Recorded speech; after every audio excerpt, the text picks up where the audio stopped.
I've been down there many, many times. I've been at below rock bottom. I started the first nylon and Velcro surfer wallet business. And I was in my 30s. Business went straight up and went down below zero. How can you lose more money? Invest your money. So I was down $800,000 at 32 years old. And my poor dad was a great guy. He's a school teacher, head of education for the state of Hawaii. And my poor dad felt sorry for me. And my rich dad says, hey, congratulations, you lost your first business. See, it's in the mindset. He says most entrepreneurs will lose 3 businesses. So rather than run and declare bankruptcy, he says, look, go talk to all your investors, tell them you messed up, tell them you're going to work it out, you're going to pay them back, and go fix that business of yours. So rather than run and hide like some of my partners did, this is in Hawaii where I started the Velcro wallet business. I had to go back in and kind of find out most of the mistakes I made. And then when I could pay people back, because the business was up and running, then I started to pay people back from the successful operation. So I learned more from failing than I did in all my years of school. So that was really good. And then I took my little nylon wallet company out of the surfer market and I took it into rock and roll, of all things. So then I learned how another whole end of entrepreneurship, and that's what paid off my $800,000 in debt. So I always look at failure as an opportunity to learn and get bigger. Unfortunately, our school system teaches kids that if you make mistakes, you're stupid. And in real life, the people that make the most mistakes are the smartest people. Guys that make the most mistakes in life win, except in school, because you get punished for making mistakes. So it's just in your mindset. And so when I lost my first company, it was great. I lived on the street, I was homeless, got yelled at a lot by my investors. It was building self-esteem. I said, I'll pay you back. You trusted me, I messed up, but I'll pay you back.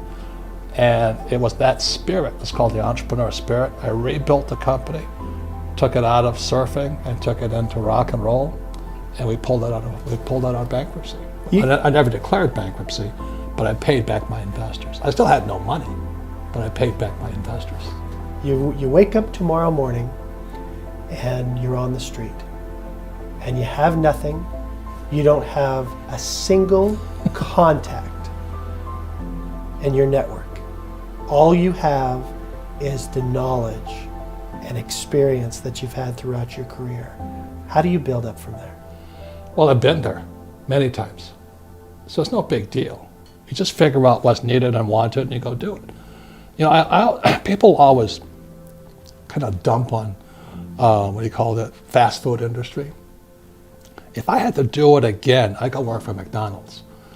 And the reason I go work for McDonald's, whether it's $7 an hour or 15, I don't really care. I don't really like McDonald's food, but they have the best business systems in the world. How else can a company take virtually non-college educated people and build a fast food industry across the world? And they have the best system. So right inside little McDonald's, you can learn everything you need to learn about business except for the management side of it. So I just go work at McDonald's so I can learn even more. So I look at life as learning. I'm constantly learning. I'm reading constantly, studying constantly. I spend most of my time with entrepreneurs. I don't spend my time with people who complain about the economy. So nothing will really change. I just go back to being an entrepreneur. You better have a spirit that's so strong. You cannot let other people's opinions and criticisms. At that point, he started to learn. He says, I learned a lot from my last business. Let me take what I learned from my last business and put it into this business. The same as I said, I was in surfing. When my nylon business went down, I took what I learned and transferred it to rock and roll. And then I transferred it into education.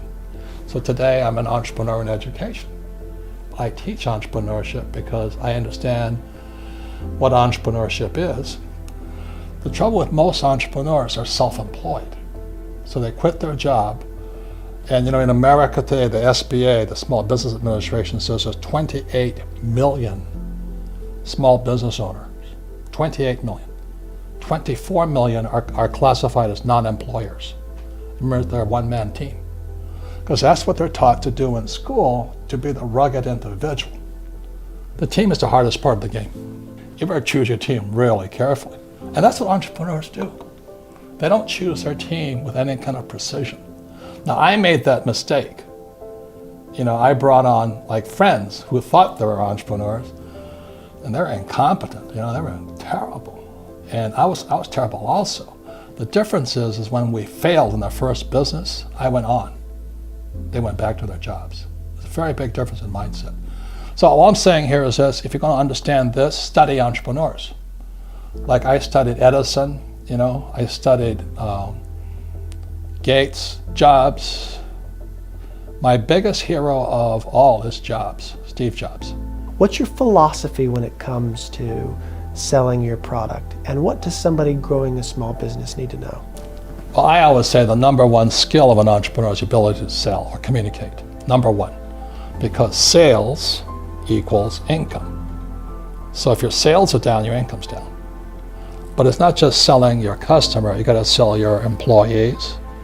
That's really tough, And then next is selling my investors.